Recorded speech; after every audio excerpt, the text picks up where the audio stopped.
Hey,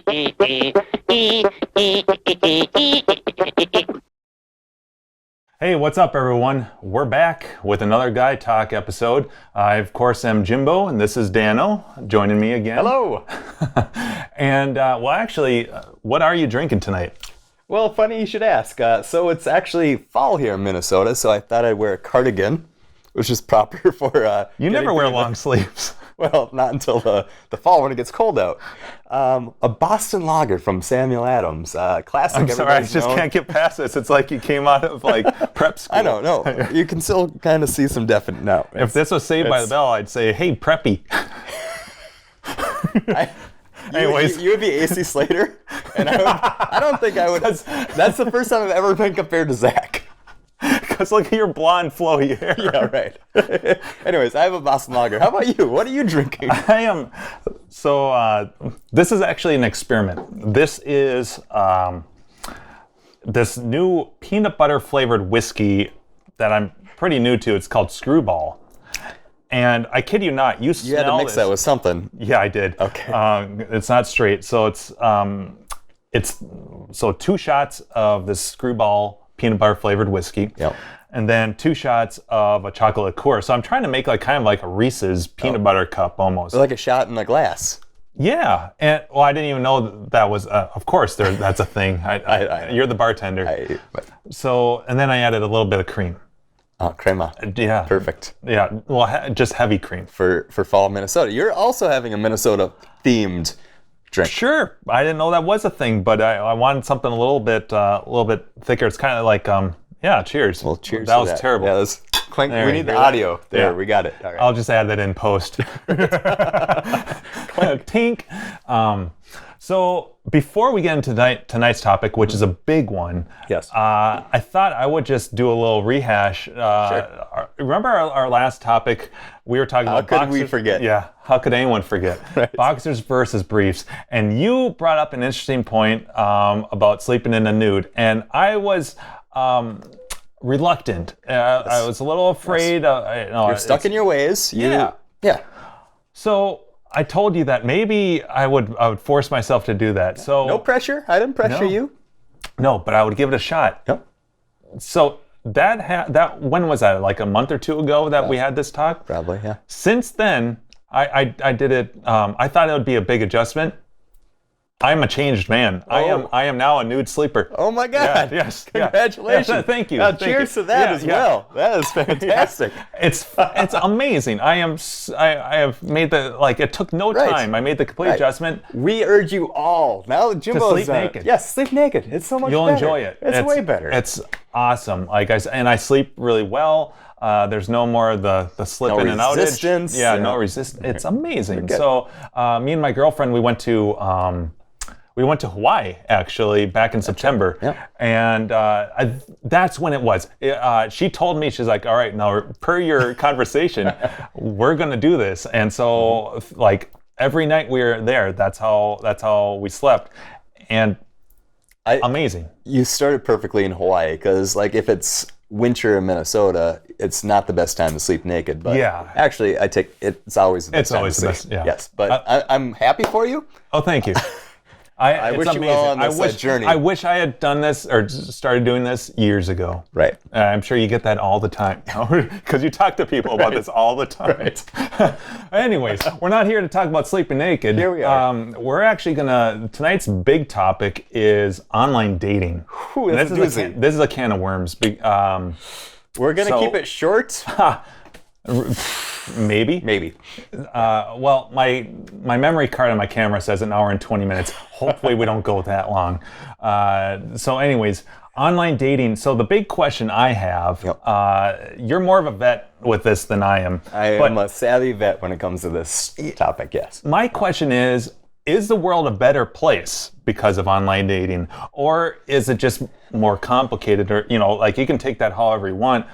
But I've thought about this a bit, and I don't know if online dating actually has really, as a whole, benefited the world more than made things entirely more of a mess. Yeah, it might be a rhetorical question, and this will maybe we should mention this will be maybe a three.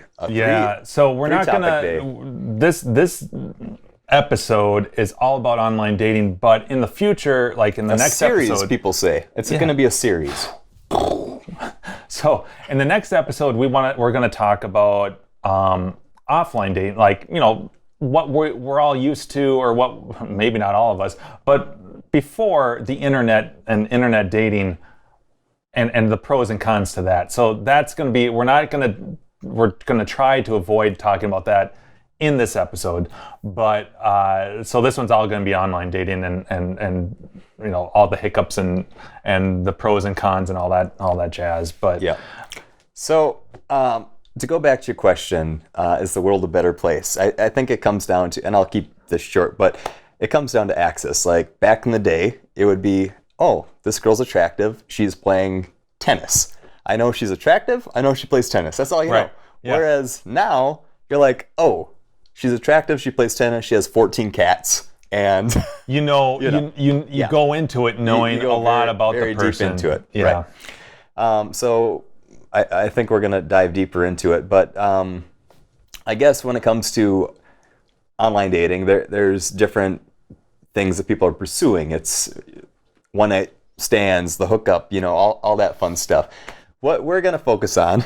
Yeah, we're assuming that for the general audience, your ultimate goal is a long-term relationship where maybe in the end you want to get married, like something long-term, and we're just kind of assuming that. That's our assumption. So we're not going to talk about this as if your goal is like you said, one night stands, something real short, that sort of thing. Yeah. Exactly. I think that's a great point to get that out there. Right. Yeah. Let's just put that out there. So yeah, how about your experience? So I actually have it's kind of a two-parter. I've got or a double-edged sword. I've got very little but a lot of experience with online dating, and let me explain. Okay. So my experience with online dating stems from about 2009 to 2010. Okay. So, which is crazy to think this is almost 10 years ago, but that's how I met my ex-wife, Jen. Mm-hmm. We met through eHarmony, and at that time it was basically there were three avenues. It was Match.com, eHarmony, and then there was a free site. I believe it was called like Plenty of Fish. I don't know if that's So there was a free one too, and when I first got into it, naturally it's like, well, let's do the free one because I don't have to pay anything. But right away you realize that it's mostly there's a ton of people and you don't know if they're serious or not, and B, it's predominantly people that are looking to just hook up. Yep. So then it's Match or eHarmony, and Match also had that reputation. It was about $20 a month, I remember. And most people that I talked to that were on there would say the same thing. It's kind of a hookup site. Okay. So I decided for the more expensive eHarmony, which is almost twice as much as Match. It's like $30 or $40 a month. You were paying for your services. And part of that was, okay, well, if I'm paying for the service, this right away set You're going to get married. You're going to find the love of your life. Right. Well, it automatically, I thought in my head, my intuition was this separates me because it shows I'm serious. I'm paying for the service. Right. And I'll try to skip over a lot of it, but there's a lot of, you have to take this long questionnaire, you have to go through all these hoops, and their communication with someone that you're interested in is very step by step, A to B to C to D, before you can even get to open communication.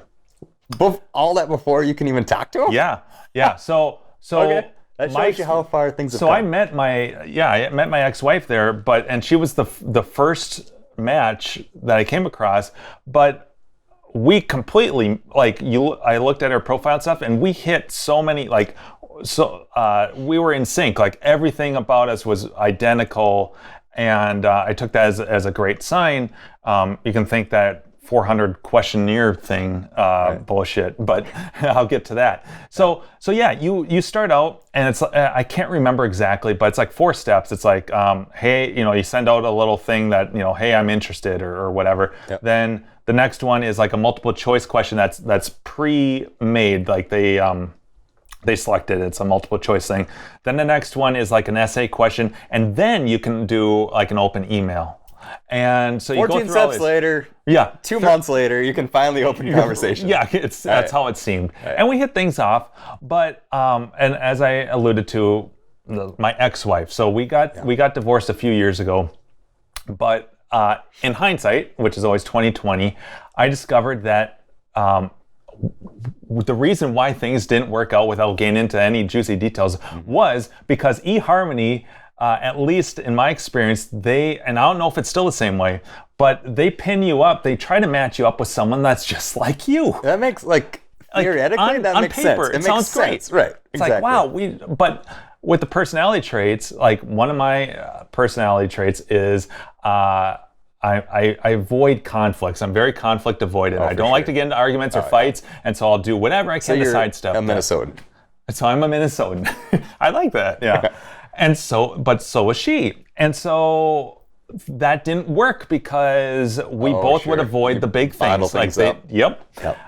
So that was my experience. I didn't really do hardly. I definitely had my fair amount of first dates, but as far as like long-term stuff, that was pretty much it. And that was 2010. So yeah, again, that's almost 10 years ago to this day. So let's talk about.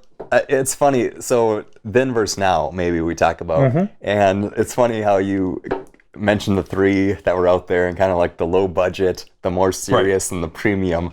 And it's kind of to me. So I've probably been in the online dating game for maybe 10 years now. Okay. Maybe 8 years. I don't know. I feel I'm a veteran by now. Well, I always ask you. I'm like, you blow my mind every time. I'm like, what's that? Right. What's new? What's happening in online dating? And let's just say. Can I back up too? Yeah, for sure. One big thing that I realize is that when I was briefly in the online dating world, smartphones were very new, and so I understand now that apps and everyone's got a smartphone, and so it was that's mostly a big desktop difference. when you were 10 years ago. It was probably desktop. Yeah. So probably 4 years ago, more than that, my range maybe 4 years ago. It was Tinder was kind of like the hookup thing, and then maybe Bumble was people are more serious, and then you had I don't even know if Hinge is around by then, but then you had other sites that still like Match and eHarmony that if you pay, you're looking for something serious. So these phone apps are free? Yeah, well, there's upgrades, but yes, Okay. The general people use it for free. And whether you're looking for a quick hookup or a long-term relationship, everybody's like, it's a mixture, but there's kind of there's still tiers anyways. Okay. Do you pay for any of those? No. Okay. I'm just curious, and I don't know if maybe it's really not worth it. I don't know. Yeah, I mean, some people do. I feel like it's kind of dumb what you pay for. Like, you can see who's liked you, where it's like, why does it really matter? Like, if you like them. Because if they don't reach out to you, what's the point anyways? Well, yeah, basically. So, how about just profiles in general? Like, if you're looking, is there anything if you're looking at a girl's profile that's gonna make you steer the wrong way, swipe left, swipe right, whatever it might be? When I was doing it, there were, I think it's almost a subconscious thing until you put into words. But there's definitely some flags, we've talked to our girlfriends before, for sure, yeah. And I think they're kind of in the same boat. And you folks can correct me if I'm wrong, but one of the big flags is, and it's kind of a two-parter. Are they taking pictures a long ways away, where that could be anyone? Yes, that's huge. And then you've got the other extreme where it's like a portrait from here on up, and you see nothing else. So if they never show their entire body in one picture, they have 5-6 options on most of these apps. If they never show their whole body, it's even if they look gorgeous, a lot of times guys will just say, "Hey, you number one, just why not? Why not just?"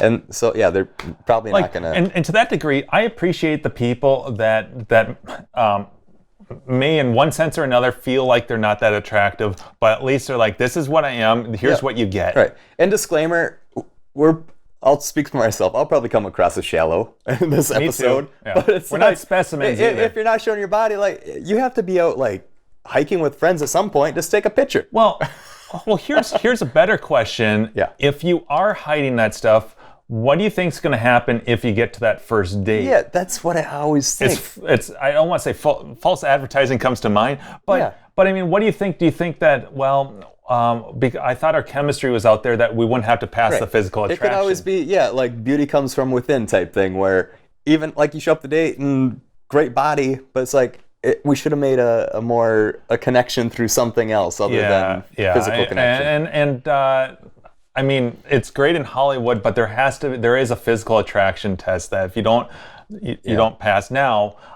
That's not to say, and this is a topic for our next our offline dating, our next video, but there is that conversation about, well, at first I didn't find this person too attractive, but then I started talking to them, and then I did. Sure. But online dating is kind of a different animal. What do you think about profiles that, let's say it's all pictures and no text at all, just... Yeah, see, so there's kind of a marriage about how much you reveal and how much you don't. But if there's absolutely nothing there, can I go back to the whole the photo thing? Yeah. Because we talked about, you got the close portrait, we got the far away one.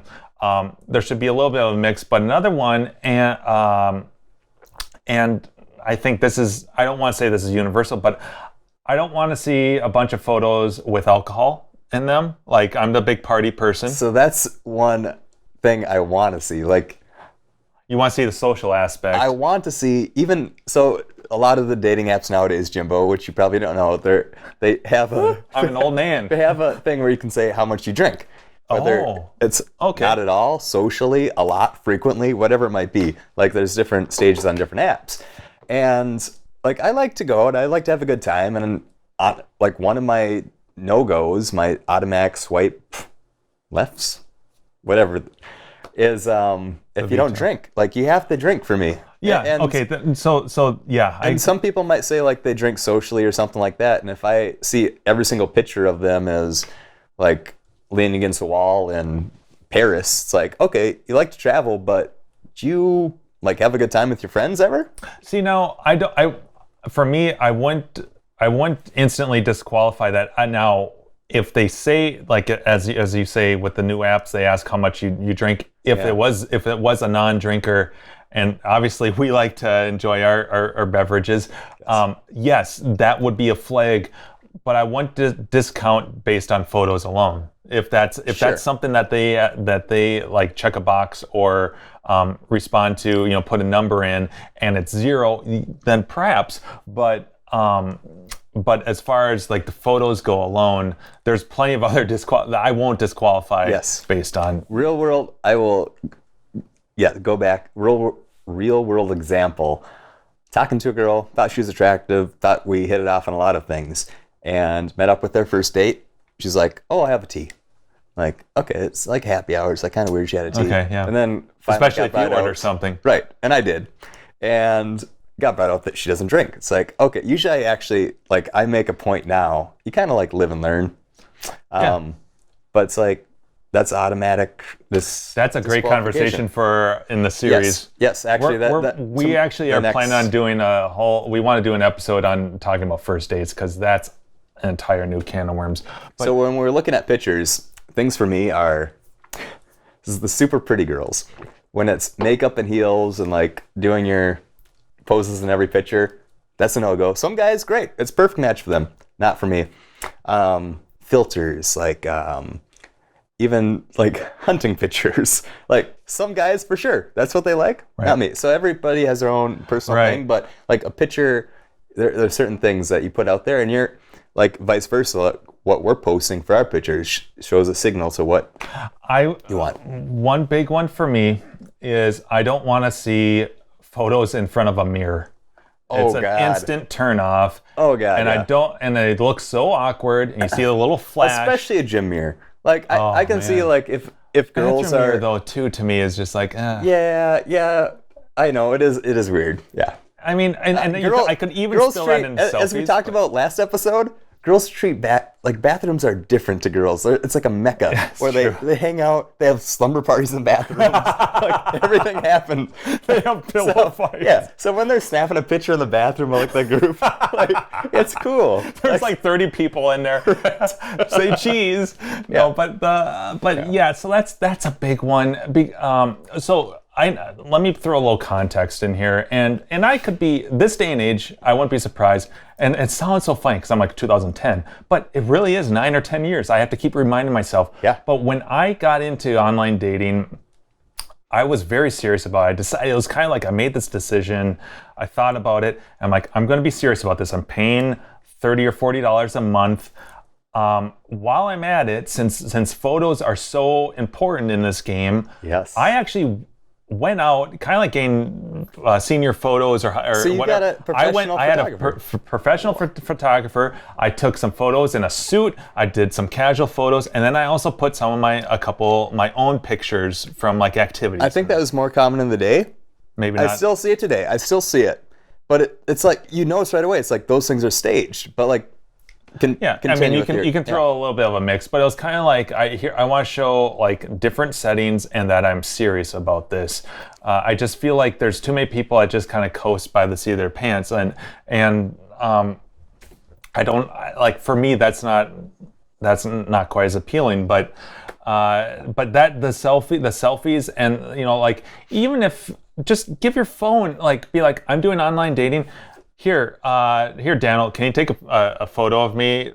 Because I don't want to do a stupid selfie. Oh, how? Well, I don't like selfies, sure. It's like, I don't like selfies, but I'm not going to eliminate somebody if they take selfies. Sure. What about not smiling? Like, I never even thought, that's usually, a great one. If you're on your phone, you're scrolling through these, like, if the first picture is not smiling, it's usually no. It's like, okay, I'll give you a chance. If you're smiling on your second picture, then I'll consider you again. I don't know how many I've come across. But so many people don't smile. It's like, wow. How are you? What are you trying to attract? You're just trying to attract negativity. Well, then my question is, are they hiding their teeth? Well, I haven't even thought about that. Yeah. Maybe that's again, what it is. What are you hiding? But you can still smile and not show your teeth. These people are this like sad. How do you do that like this? No, smile and not show your teeth. Oh, smile, but no, that's what I mean. What are they hiding? Their teeth? Oh, I see what you're saying. You could smile. We're gonna fix this in post. No, not at all. That's out. Yeah. Yeah. So there's definitely things. Anything else you can think of that would disqualify someone? As far as photos go, those are the two big ones. What about like what they're talking about and what they say? Well, smoking. But I mean that's an obvious. I mean, yeah. Other than photos, those are the big ones. Like don't hide anything, but we have to be able to see you. Yeah. And I'm sure it's the same for us. Another thing that you probably don't know, I should probably list them. Like this day and age, it shows you list your political beliefs. So that's a big one. You can filter out people too, like based on. That's amazing. So I feel like especially this presidency. And like your first topic was like then versus now, and there's so many things that you can just like filter out where you're only seeing, and that's fine. I don't think eHarmony back then allowed that, and the reason why I say that is because on my very first date, which was at Lord Fletcher's, with my ex-wife, she grilled me with every big talk. It was an interview, and I think they still are to this day. It's just I feel like that you can make that argument that people reveal too much in their profile, but it was religion, political beliefs, like LGBT, like every possible thing. She grilled me, and we were all on this. We were on the same page. Usually, that kind of stuff is covered through stalking people before your dates. But that kind of leads into the next session as well. More of the profile, like what they talk about. So how about like your profile? What you're setting up? Are you trying to present yourself in any way? Like, would you ever present yourself in a way that isn't you, just to try to get more people to like you? I don't. Well, no, because I think. Well, this day and age versus then, I don't know if much has really changed, but nowadays everyone's attention span is so brief that everyone's trying, I think, or at least it should be, trying to be as efficient as possible to not waste people's time. My assumption is, so I don't see the girls' perspective of what they're seeing for guys, but I assume like every other profile I see is a guy wrestling an alligator, a guy base jumping or something like that. Just like something extreme to get someone's attention. Or it's just like, hey, I'm just a normal guy here. Yeah. I mean, this is kind of my argument about why, one of the negatives about online dating is that because it's such a giant pool now, you're forced to compete with so many other people rather than like presenting yourself in person. And so you could make that argument that, yeah, I need to do something that really separates myself. Back in the days of eHarmony and stuff, with me at least, I used to make the effort, at least I did with my ex-wife. I would read her profile and like really read it, and then ask specific questions about stuff she listed, like specifics. For me to separate myself from everyone else, that's like, hey, you look cute, you know, because everyone said, like, you have to understand, like, I just assume that if there's an attractive girl, I'm not the only one that finds her attractive. There's probably 1,000 other guys that do, and so how do I separate myself there? But as far as my profile goes, I'm trying to even remember what I put. I put a few of my interests. I hate to say it, but I kind of spoon feed myself. At least I did then. I would say some of my interests. I wouldn't list them all. I don't want to be an open book because what's the point of dating someone if you don't get to discover anything new and exciting? You show up on the first date, you're like, okay. If everyone knows everything about you, then what's the purpose of dating that person? Because there's no special privilege. And I think I assume that's probably what you did is, like, there's no wrestling alligators. Like, you just show yourself and what you do. Yeah, like maybe I list a couple things. You know, okay. I like snowboarding, martial arts. A couple things. Not every interest, but just enough that it's like, hey, I want to learn more about this. Yeah. I mean, instead, like, sure, I spend a fair amount of time sitting on the couch watching Netflix, but I'm not going to take a picture of myself and show that. Instead, I'll probably show a picture of myself like next to the Eiffel Tower. You're in front of the TV. Hey, watching Netflix, bro. So you might bend it, but still you want to portray your true self, because who wants to match with somebody who's it's not gonna work out long term. Yeah. Anyways, because I mean, inevitably it's gonna come out, and if you're and if you don't think that's something that like, don't waste people's time. That's ultimately what it comes down to. Yeah. But it is tough, and I think you can make the argument. It's kind of like job interviews and seeking work nowadays. It's great that you can just go online and you can do a search and see all these possible jobs, but the pool is so much larger, and you have to really. I feel like it's a hell of a lot more work now to sell yourself than it used to be to stand out. Yep. Yeah. So we talked about profiles. Talked about what we're looking for, how we're trying to present ourselves. Like, once you match with somebody, there's so many rules, there's so many stages. Like, my best friend, he asks me we do a cabin trip every year, and he asks me, like, how's the girl situation? And I explained to him one time, it's like, you match with somebody, like, matching is just the number one step. And this is like a guy's perspective. Not a super like hot guy either. So I beg to differ. You match with somebody. Just matching with somebody, like, you might get excited. It's like the chances of you ever even getting like a message or starting a conversation is probably like, it's less than 50. Then once you get a conversation started, that they're gonna reply more than one time. That's probably less than 50%. And then once you get it going, that's a good sign. But it's like, there's so many steps, so many hurdles to get through just to get to match. That. Yes, there's so many hurdles to get through just to get like on the first date. And in online dating, I think this is a big thing for girls, where and correct us if we're wrong. Yes, please do.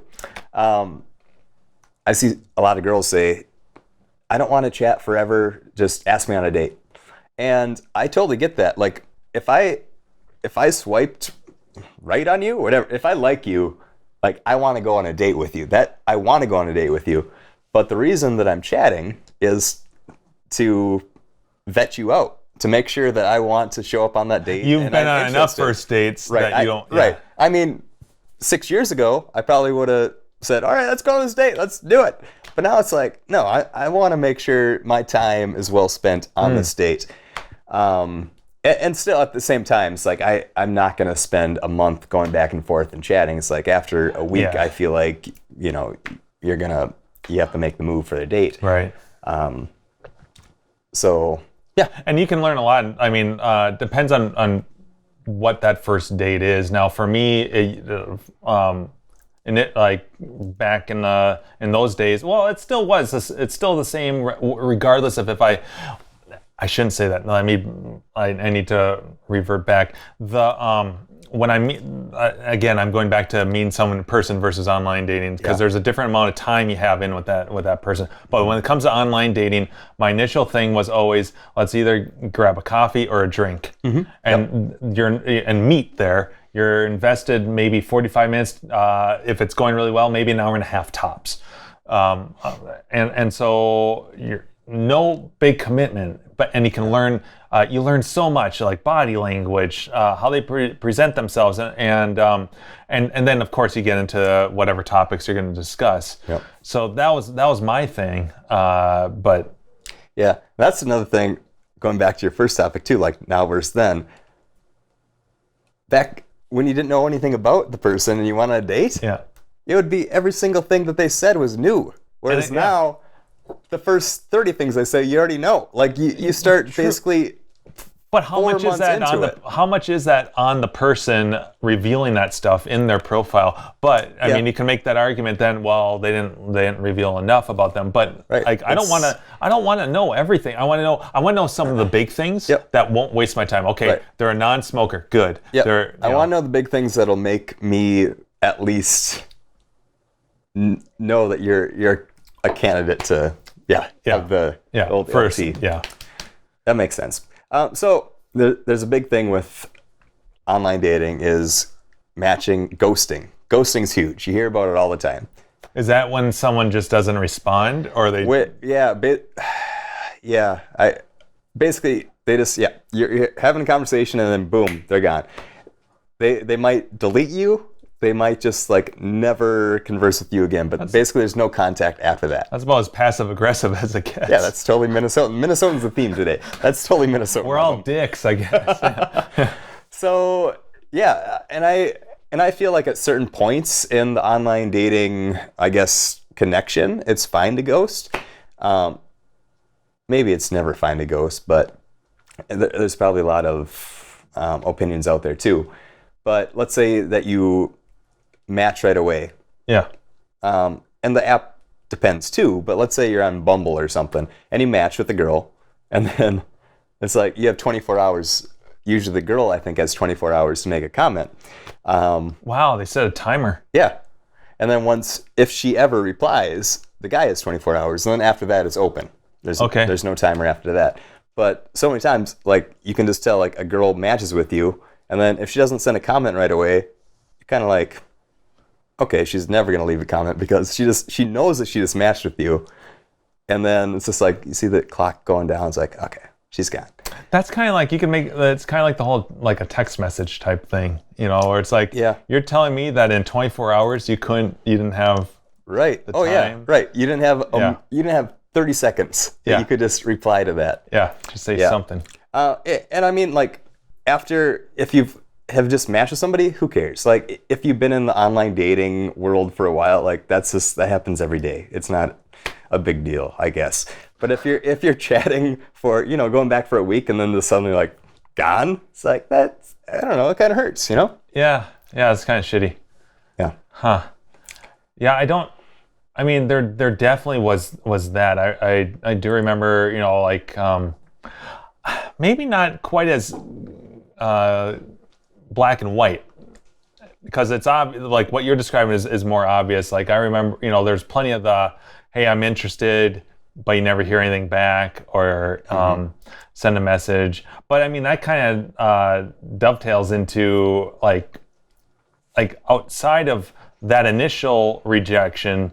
Yep. Once you have some time in with someone, even as little or like you say you go on a date all the way to like you've been dating someone for a little while, like, and this is a controversial topic that we've discussed numerous times with our friends, like, and everyone's got a little bit of a different opinion. Like, what are, like, it's like unspoken. I'm sure you can Google it, but like, what are the rules of letting someone down or breaking up or whatever you want to call it, dumping, rejecting. Yeah. And let me just, even before we get into this, I think, and I don't think this is going to shatter any of you guys out there, but I mean, come on, as the male community, I think in general we get let down more than the other way around. I'd love to toot my horn and be like, I feel like I break up. I was going to say, I was kind of telling the male's perspective, and I think maybe a lot of girls that might be watching they're thinking, oh no, that's totally the guy that does it, but it really goes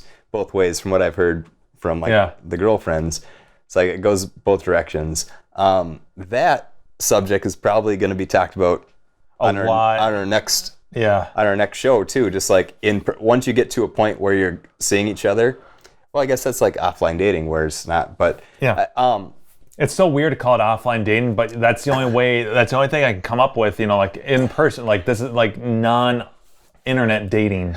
Yeah. So what I've been doing lately, like I've been the low life guy who in the past, like you have been talking for a week or so, and then you just like realize that you don't like this girl, and this like you delete her or just incommunicado. What's the word? Yeah. Whatever the word is.